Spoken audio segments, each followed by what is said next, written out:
Olá a todos, eu me chamo Eric, sou o dono do canal.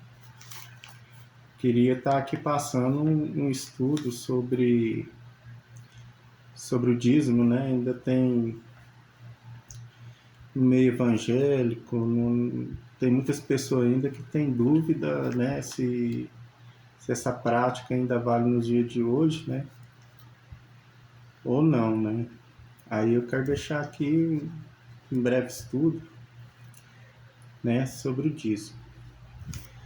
No Antigo Testamento, né, na Antiga Aliança, a gente vê a palavra dízimo sendo usado, né, não só para 10%, né, que a palavra dízimo ela, ela significa, mas para no sentido de morte, né, por exemplo, Davi dizimou os jebuseus e conquistou Jerusalém, né, no caso aqui dizimou no sentido de morte, né, no caso.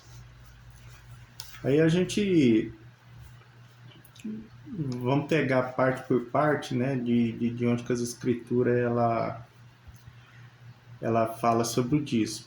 A gente tem aqui no período patriarcal, no Gênesis capítulo 14, do 18 a 23, né, que fala sobre Abraão deu o dízimo, né, dos despojos para Melquisedeque, né. Então a situação ali era a seguinte: os reis tinham sequestrado o sobrinho de Abraão, Ló, né? E Abraão foi ao encontro desses reis para guerrear com eles e pegar de volta o sobrinho de Ló, o sobrinho dele que era Ló. Mas só que nesse caminho ele passou no território de um rei, né? Aqui território do rei de Salém, né? Chamado Melquisedeque, né? Que creio eu, assim, foi assim, avisaram Melquisedeque que Abraão estava passando por ali, que Abraão não tinha avisado nada, que ia passar pelo território dele, né? Então, eu penso eu, assim, que ele tinha falado, não, na hora que ele voltar, ele vai passar de novo. Aí eu pego ele, né? Quer dizer, aí eu vejo qual que é a intenção dele, né? Quer dizer, o clima não era tão amistoso assim, né?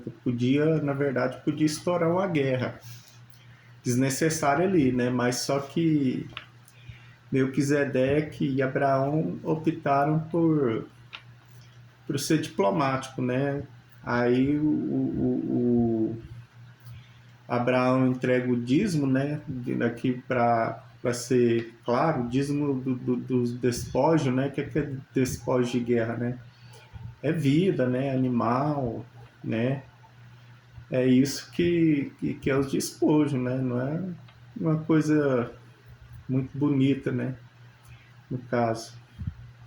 Aí os dois se encontram, aí acho que Melquisedeque, pão, vinho, né? Faz tipo ali uma refeição, uma ceia ali, e tudo bem, né? E Abraão segue o seu caminho, Melquisedeque vai cuidar da vida dele também, né? No caso. A gente tem aqui também da passagem de Jacó, né? Quando ele está fugindo do seu irmão, ele faz um voto a Deus, né? Que se ele fosse com ele e que ele voltasse em paz para a terra dele, né? Que tudo que ele possuía ele daria o dízimo, né? Mas só que a gente vê esse voto aqui de Jacó, mas em nenhum momento as escrituras falam que ele devolveu, né? Que ele deu o dízimo, né? E penso eu, vai dar o dízimo para quem também, né? Que o sacerdócio levítico ainda não tinha sido implantado, né? Para quem que ele ia devolver o tal do dízimo, né? Então fica meio vago, né? Aí a gente tem o dízimo na época da lei de Moisés, quer dizer, o dízimo ele passa a ser lei, né, no caso, né? Aí ele, para quem que ele passa a ser lei? Para os pagãos ou para o povo de Israel? O povo de Israel, única exclusividade do povo de Israel, da forma que se organizou perante a lei de Moisés, né? Aí o dízimo ele passa a ser lei, né? E a gente vê aqui que a gente tinha 12 tribos, né? Mas só que dentre as 12 tribos existia uma tribo chamada Levi. E essa tribo Levi, eles não recebeu herança perante o restante das outras tribos, né? Então, para eles não ficar desamparados, né? Aí Deus, o Criador, o Moisés, né? Ele coloca o sistema seguinte, né? Se dentre as 12, cada um dá 10%, se torna uma parte, e essa parte é para os levitas. Né? Aí os levitas não ficam desamparados. Lembrando que o dízimo aqui é alimento, né? Não é dinheiro igual nos dias de hoje. O pessoal gosta de pregar. O dízimo aqui é colheita. E nisso a tribo recebia os dízimos e entre os levitas tinha a família de Arão, né? O sacerdote, o sumo sacerdote. E os filhos dele, né, que vinha a ser também sacerdotes também, né, e dentro dos levitas, os levitas também tinha que levantar 10% para a família de Arão, para eles também ter, né, como se manter, né, já que eles também eram que nem levitas, não tinha herança, não tinha terra, não tinha nada. Então eles viviam daquilo ali, né? Eles eram sacerdotes, né? Eles cuidavam do culto, de aplicar a lei e tudo mais. No caso aqui, né? Deixa eu virar aqui.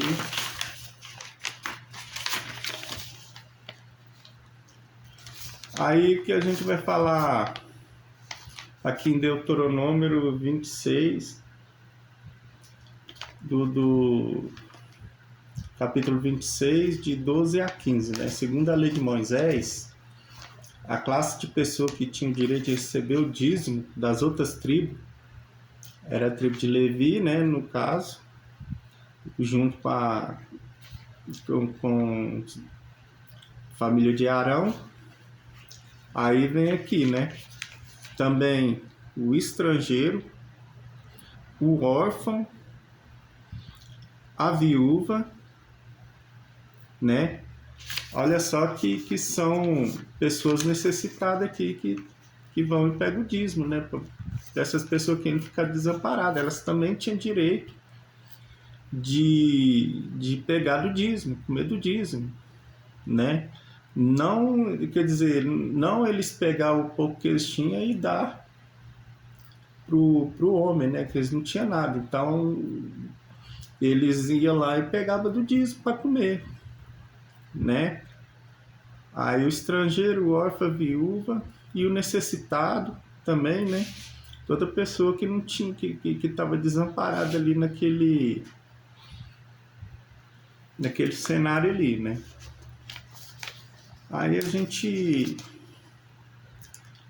vai aqui no caso dízimo, no livro de Malaquias, Malaquias 3:10, né? Aí muita confusão se faz nessa passagem, né? E muitos líderes religiosos têm se aproveitado da ignorância das pessoas por não conhecer as escrituras, né? Para assim justificar sua ganância e amor ao dinheiro e ter controle sobre o rebanho e manter o sistema religioso sempre cada vez mais rico. Aí a gente vai ver aqui no livro de Malaquias, né? A gente tem que saber, no livro de Malaquias é um dos profetas, né? Aí a gente tem que perguntar o seguinte: a quem é direcionado o livro de Malaquias, né? Então, vamos pegar aqui, eu vou abrir aqui o livro.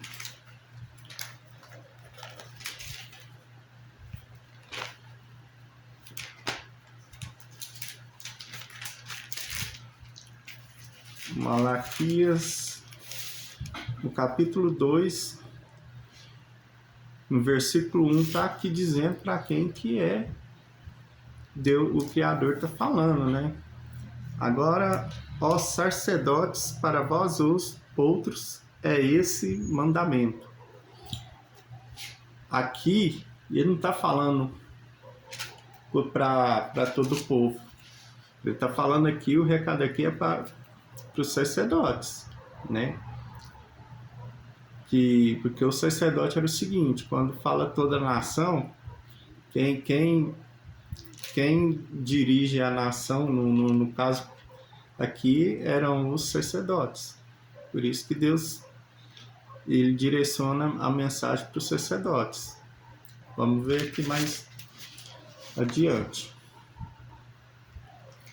Nesse período, o serviço religioso no templo. Não, peraí.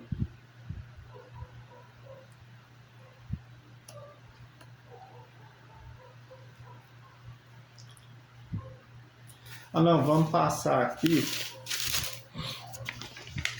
Eu ia falar aqui, mas não tem muito a ver com o assunto, não. Né?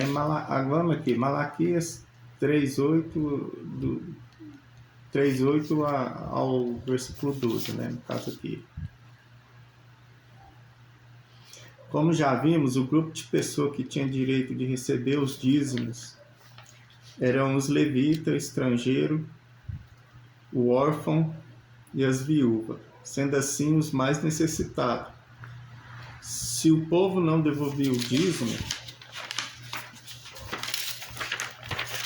os mais necessitados ficariam desamparados, violando assim a lei de Moisés, né?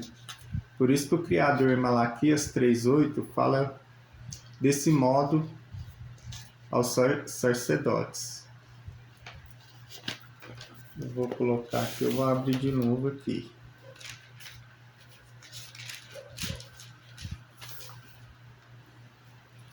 Três oito, 3:9.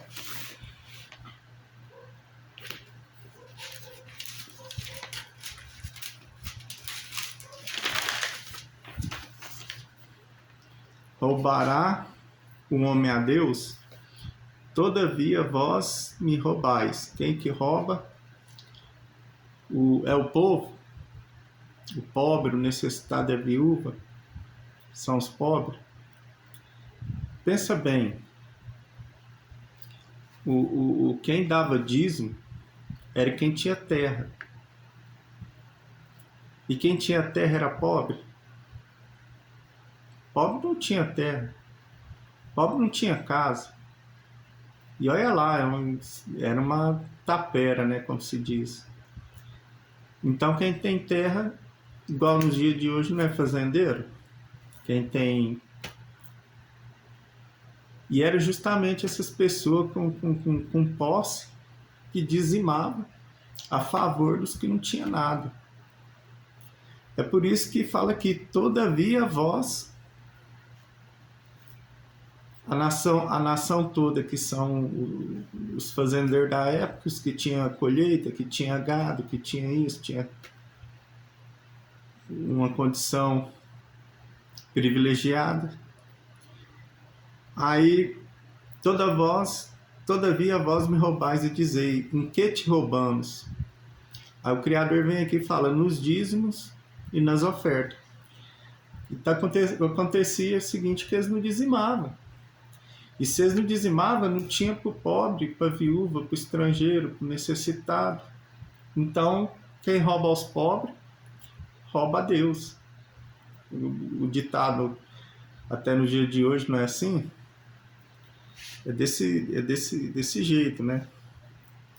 Aí, por eles não devolverem o dízimo, aí ele fala: com maldição sois amaldiçoados, porque a mim me roubais, né? O homem vai roubar a Deus? Tem como roubar a Deus? Não tem. Então, como que o homem rouba a Deus? Através dos pobres. Se você roubar os pobres, você rouba a Deus. Deus aqui ele estava tomando as dores do pobre, do necessitado, da viúva, né? Dos que não tinham, estavam desamparados, né? Deus tomou a dor deles, né? Aqui, ó, com maldição sois amaldiçoados, porque a mim me roubais, vós e a nação toda.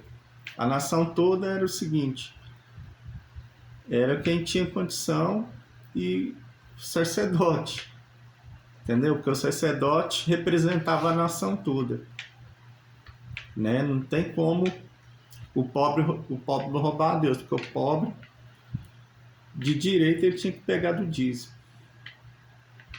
No caso aqui fala o seguinte: trazei todos os dízimos à casa do tesouro, para que haja mantimento na minha casa.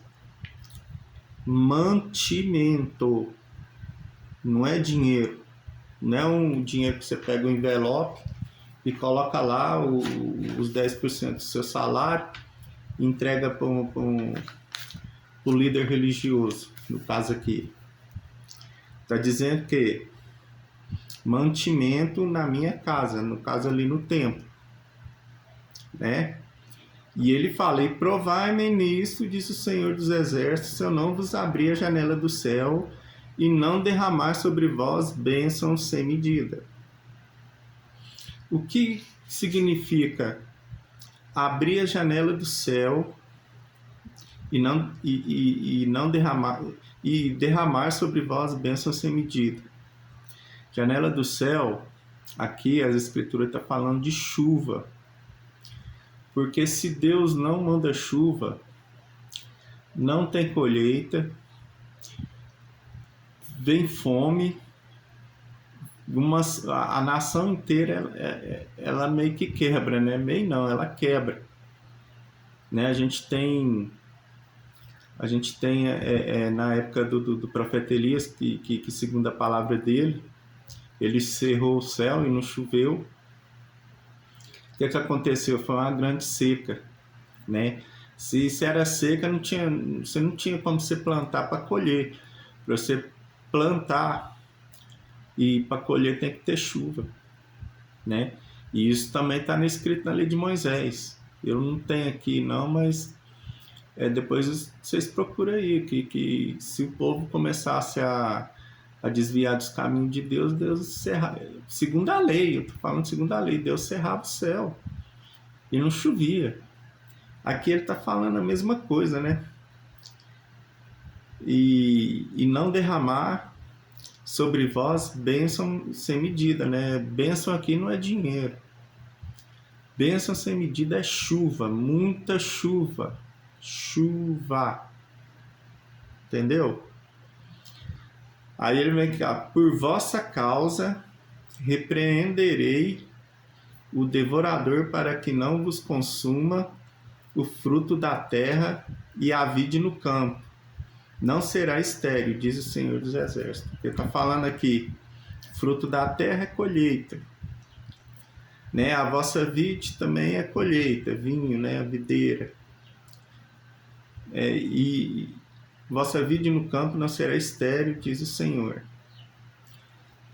Aqui, hoje o pessoal fala assim: se você não devolver o dízimo, o devorador vai acabar com sua vida, vai devorar tudo que você tem, né? Será que aqui nessa passagem aqui está falando devorador será que é um demônio, né? Que Deus, se não dá o dinheiro para Deus, ele vai devorar suas finanças, devorar isso, aquilo, tudo mais, né? Vamos ver o que esse devorador realmente fala aqui na Bíblia, né?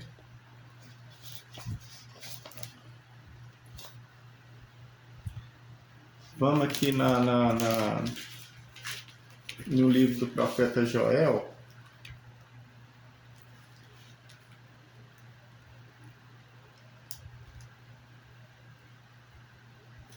em 4, né? Joel fica aqui mais ou menos perto.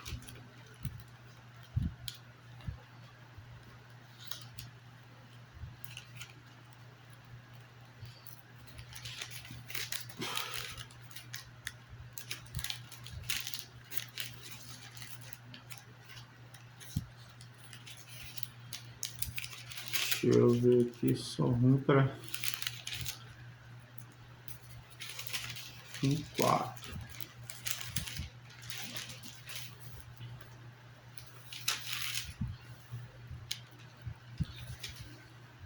Aqui no profeta já está escrito aqui, ó.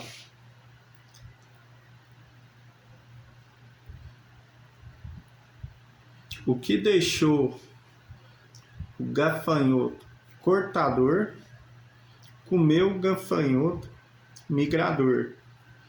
O que deixou o migrador, comeu o gafanhoto devorador. O que deixou o devorador, comeu o gafanhoto destruidor. Aqui é uma sentença, né, que Deus estava falando para o israelita, né, através do profeta Joel, e aqui a gente vê o que era o destruidor ali no livro de Malaquias, né? Nada mais, nada menos que um tipo de gafanhoto, né?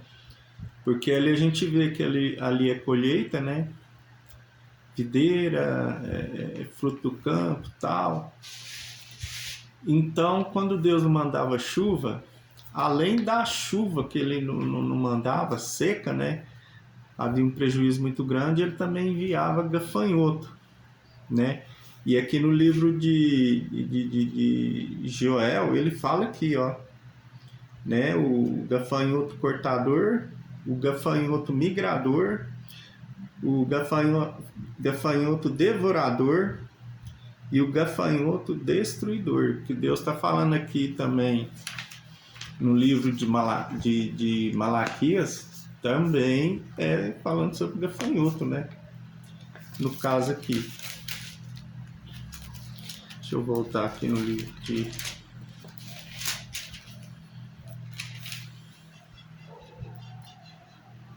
Aí ele fala: todas as nações vos chamarão felizes, porque vós sereis uma terra deleitosa, diz o Senhor dos Exércitos, né? Vocês ouvissem a voz de Deus, no caso, né? E não roubasse, né? Principalmente os pobres, no caso aqui, né? Deixa eu ver outra. Preciso. Agora a gente vai entrar aqui o dízimo na nova aliança, né? Será que esse dízimo do Antigo Testamento ainda vale para os dias de hoje, né? Que a gente vive na graça, né? Na dispensação da graça de Deus. A gente vai ter muitos religiosos que falam: não, realmente disso está no Novo Testamento, que não sei o que, fala de Novo Testamento. Novo Testamento é algumas uma ou duas, eu não sei, de passagem que fala de dízimo, né? Mas vamos ver aqui a verdade por trás disso, né?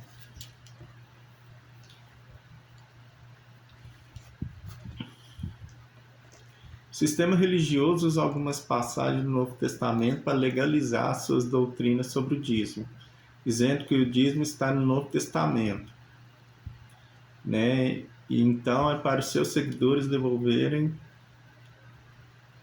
né? Dizendo que é a vontade de Jesus, né? Jesus quer que devolva o dízimo. Aqui a gente temos que entender, né? Vamos colocar de onde começa a nova aliança, né? Jesus, ele na sua morte, ele quebra a lei, ele quebra não, ele cumpre a lei, e então a gente vive segundo a sua graça, o que Jesus realizou na cruz, né? Aí a gente fala, onde que começa o Novo Testamento? Aqui está uma Bíblia. Se eu perguntar para todo mundo aqui, onde que começa o Novo Testamento? Aqui, ó. Muita gente vai dizer que começa a partir daqui, do livro de Mateus, né? Mas eu vou falar para aqui, provar que não é verdade. O Novo Testamento, ele começa, na verdade, na morte de Jesus. E você tem os testamentos. Você tem Mateus, Marcos, Lucas e João. Quando termina, né, Jesus morrendo no madeiro e ressuscitando depois de 3 dias, aí é onde que começa a nova aliança, a graça de Deus. No caso aqui, ó, no livro de Hebreus, capítulo 9, deixa eu abrir aqui em Hebreus,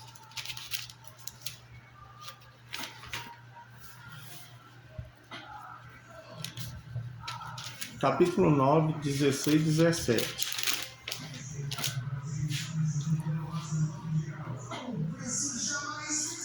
Porque onde há testamento é necessário que intervenha a morte do testador, pois um testamento só é confirmado no caso de mortos, visto que de maneira nenhuma tem a força de lei enquanto vive o testador.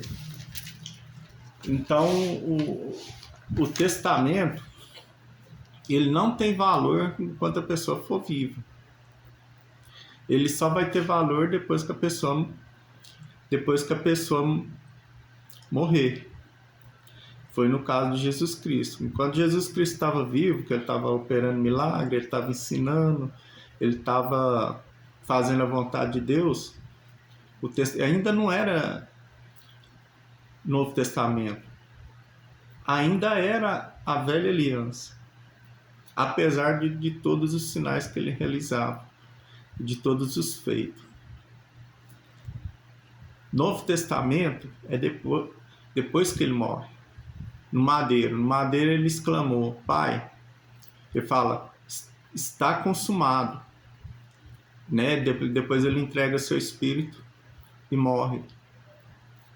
Aí depois ele ressuscita e a partir daí, desse ponto, que ele começa a nova aliança. Entendeu? A lei foi abolida, né? Principalmente a lei de Moisés.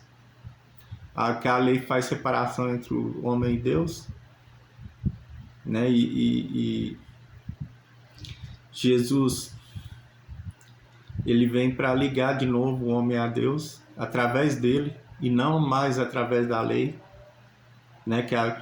Na verdade a lei sempre fez separação entre Deus e o homem. Agora é através do sacrifício de Jesus, no caso aqui, né?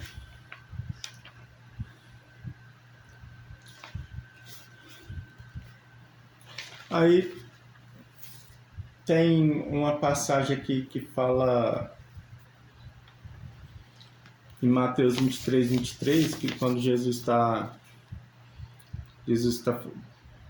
dando um sermão nos fariseus, né, nos saduceus, escriba, fariseu, aí fala que eles dão dízimo disso, daquilo, da hortelã, do cominho, do endro, e deixa de fazer as coisas mais simples da lei, né, que é o amor ao próximo, tal. Aí eles fazem essas coisas e omitem outras, né, as mais necessárias, né, no caso aqui.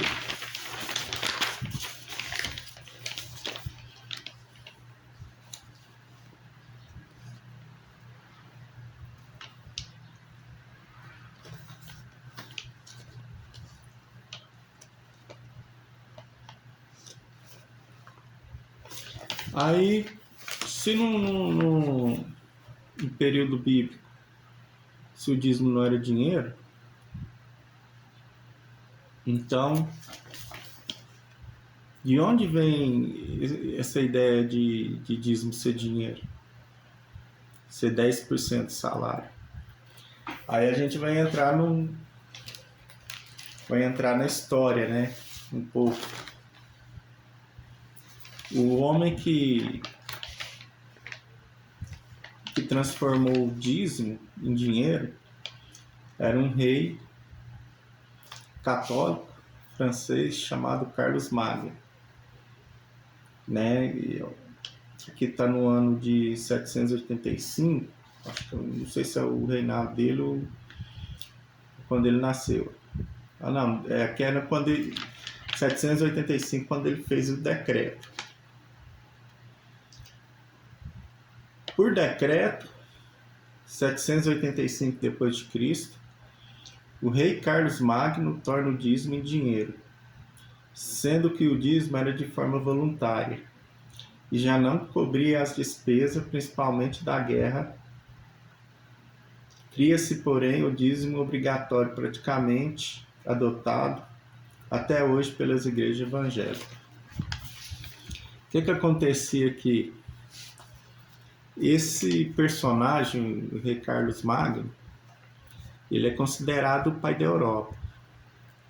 Por que ele é considerado o pai da Europa? Na época dele, a Europa estava sendo invadida pelos muçulmanos, né? Pelos islâmicos. E os islâmicos eles iam tomar a Europa inteira para eles. Hoje, aí, se eles tivessem feito isso, hoje a Europa seria islâmica, né? No caso aqui, muçulmano. Aí esse rei fez guerra contra eles e ele conquistou o território ali até então, né? Que a gente chama hoje de Europa. Mas só que para custear as campanhas militares desse rei, ele teve uma ideia. A ideia dele foi pegar e tornar o dízimo obrigatório. A intenção dele era pegar esse dinheiro e direcionar para a luta, para a guerra, né? Aí, através desse dízimo sendo de dinheiro, ele conseguiu impedir os avanços do povo islâmico, né? E por isso que ele é considerado o pai da Europa, né? Isso aí, por exemplo, essa história aí, ó, que só para depois, se vocês quiser procurar, né? Tá na Enciclopédia Barça e outras fontes por aí. Você pode procurar aí no YouTube, na internet que tem.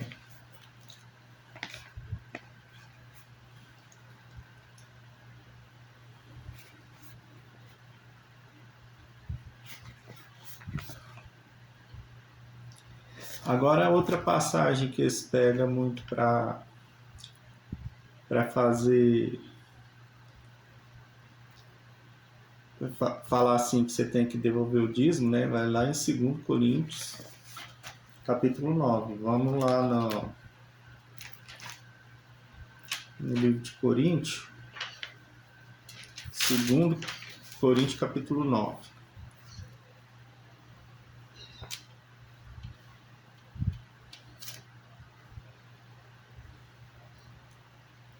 Aqui eu fiz umas marcações aqui.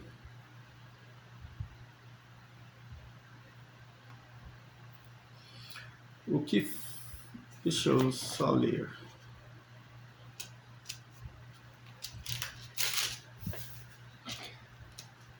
Isto afirmo: aquele que semeia pouco, pouco também ceifará. E o que semeia com fartura, com abundância também ceifará. Cada um contribua segundo tiver proposto no coração, não com tristeza ou por necessidade, porque Deus ama quem dá com alegria. Deus pode fazer-vos abundar em toda graça, a fim de que, tendo sempre em tudo ampla suficiência, superabundez em toda a sua obra, né? E todo mundo conhece esse versículo, né? Vamos lá eu vou te explicar por que Paulo escreveu esse versículo aqui. Atos capítulo 11.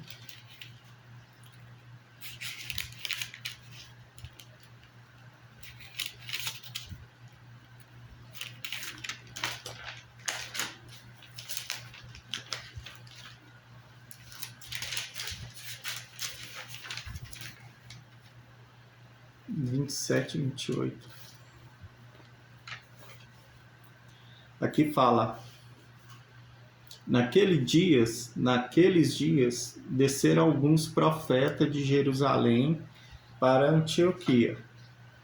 E apresentando-se um dele, chamado Ágabo, dava a entender pelo Espírito que estava para vir grande fome por todo o mundo, o qual sobreveio nos dias de Cláudio, imperador romano, né? Os discípulos, cada um conforme as suas posses, resolveram enviar socorro aos irmãos que moravam na Judéia. O que eles com efeito fizeram, enviando aos presbíteros por intermédio de Barnabé e Saulo.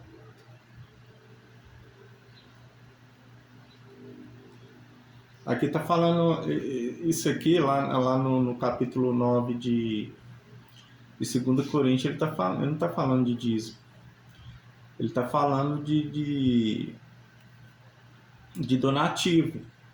Aqui no capítulo 11 diz, no capítulo 11, do 27 a 30, fala que teve um profeta na época lá que ele prediz uma grande fome. E essa grande fome de fato ocorreu, né? Essa fome no mundo romano, né? No segundo, profetizou esse profeta aqui, aconteceu. Então aqui mesmo fala aqui, ó, os discípulos, cada um segundo as suas posses, resolveram ajudar a socorrer os irmãos que moravam na Judéia.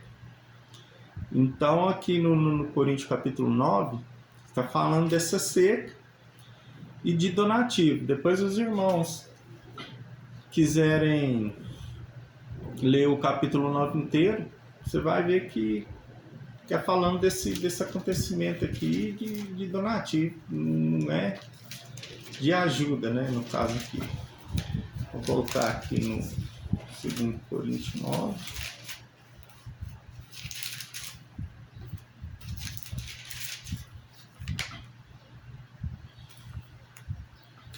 Aí ele fala aqui, ó, no capítulo 9, versículo 1, vou ler aqui só um pouco aqui, para enfatizar o que eu estou querendo falar para vocês. Ora, quanto à assistência a favor dos santos, é desnecessário escrever-vos, porque bem reconheço a vossa presteza, do qual me glorio junto aos macedônios, dizendo que a Caia está preparada desde o ano passado, e o vosso zelo tem estimulado a muitíssimos. Contudo, enviei os irmãos para que o nosso louvor a vosso respeito, neste particular, não se desminta, a fim de que, como venho dizendo, estivesseis preparado para que caso alguns macedônicos foram comigo e vos encontrem desapercebidos, não fiquemos nós envergonhados quanto a essa confiança. Portanto, julguei conveniente recomendar aos irmãos que me precedessem entre vós e preparassem de antemão a vossa dádiva já anunciada, esteja pronto com expressão de generosidade e não de avareza. E tudo mais. Essa aqui, esses donativos eram para pessoas, né, que vamos falar assim, cristão, né? Ali naquela região, porque eles ficaram desamparados, né? Porque lá em Jerusalém, os fariseus tal, os, os líderes lá, eles não queriam ajudar os cristãos. E os cristãos ficou desamparado. Eles ajudavam quem era judeu, né? No caso ali. Mas só que os cristãos eram considerados dissidente do judaísmo e eles ficaram desamparados. Aí onde que fizeram essa campanha aqui para arrecadar donativo e enviar para eles não ficarem desamparados, né? Que a seca foi uma coisa muito séria acontecido na época.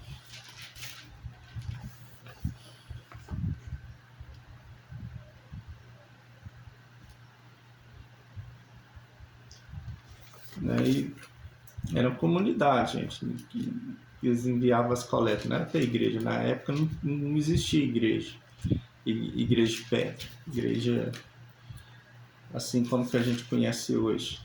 Isso aí só foi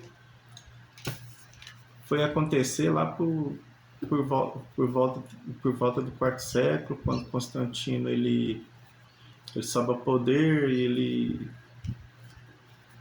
coloca o cristianismo como religião oficial do império, e aí ele pega aqueles templos dedicados a deuses, né, romano, grego, e transforma tudo em igreja, né, no caso. Aí desse ponto aí a gente tem a igreja de pedra, né, que a gente fala. Eu quero, para enfatizar mais aqui, já terminando, no caso aí, no livro de Romanos,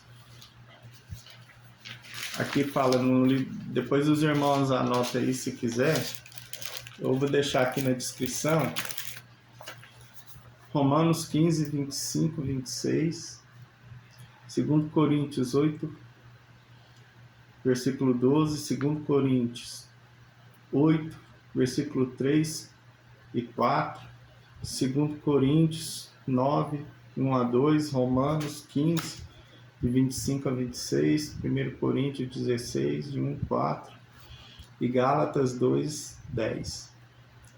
Né? E todos esses versículos aqui falam desse evento, né, no caso. Espero que os irmãos aí tenham um pouco aí de... para que esse estudo serve aí para esclarecer muitas dúvidas aí. Eu espero que os irmãos tenham gostado, né? E deixa seu like, ajuda o canal aí, a gente está trabalhando aí. Eu quero trazer mais vídeo aqui falando de outros assuntos. Obrigado a todos pela paciência, vim até aqui. Tchau.